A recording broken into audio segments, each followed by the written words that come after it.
Greetings and a warm welcome to this week's edition of 401k Real Talk. This is Fred Barstein, contributing editor at wealthmanagement.com's RPA channel and CEO at Trow, TPSU, and 401k TV.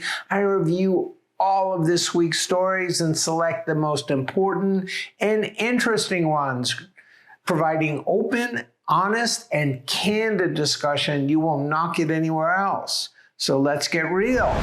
First story, rather than addressing the issues in the weak July jobs report and the dramatic reduction of May and June numbers, Trump responded by firing the Bureau of Labor Statistics commissioner, claiming without evidence that the job numbers were fake.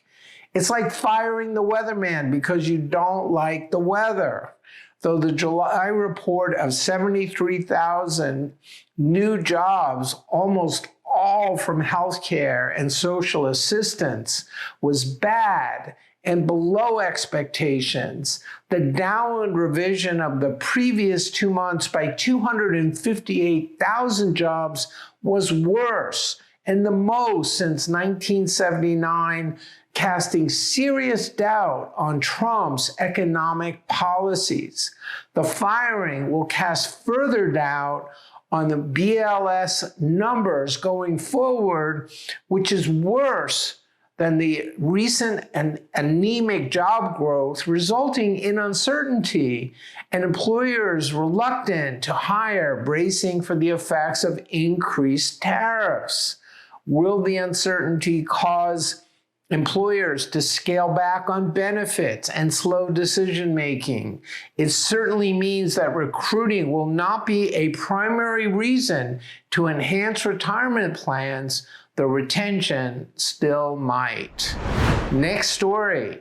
As if retirement income adoption by DC plans wasn't slow enough, the DOL is expected to repeal its annuity safe harbor effective September 2nd, 2025, promulgated after the 2006 Pension Protection Act. Plans can still use the statutory safe harbor in Secure 1.0, and the DOL may just be looking to issue new regulations due to insufficient guidance on the use of annuities in DC plans. Next story, the DOL issued an RFI for PEPs seeking guidance from the OMB and the DC industry on ways to increase their promulgation and further limit liability for small to mid-sized businesses while lowering costs. The DOL is seeking comments on the fiduciary process adopting employers use to select and monitor PPPs who may in turn hire a 338 while seeking clarification on the roles and responsibilities of each, providing tips on evaluating pool plan providers. They may also issue safe harbor options for small to mid-sized businesses and prohibited transaction exemptions for PPPs. Much more to come.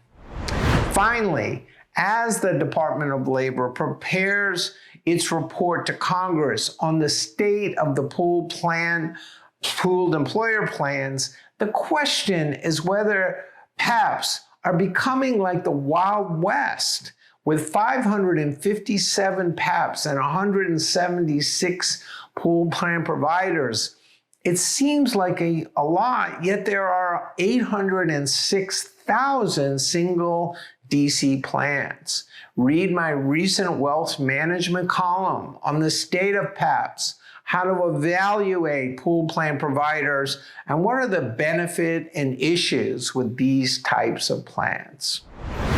Last but not least, this week's LinkedIn poll asked the percentage of private market investments in target date funds and managed accounts in 401k and 403b plans in the next 5 years will be.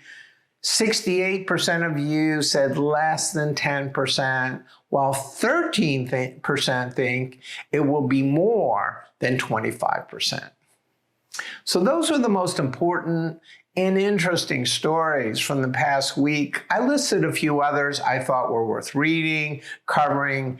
LPL closes on Commonwealth deal expecting 90% retention.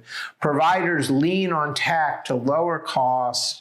Fiduciary issues with AI and ERISA compliance. A new lawsuit alleges fiduciary breach due to use of managed accounts, and Professor Bernardzi's provocative Wall Street Journal column, Why So Many People Get Financial Advice That Is Wrong for Them. Please let me know if I missed anything or if you'd like to comment. Otherwise, I look forward to speaking to you next week on 401k Real Talk.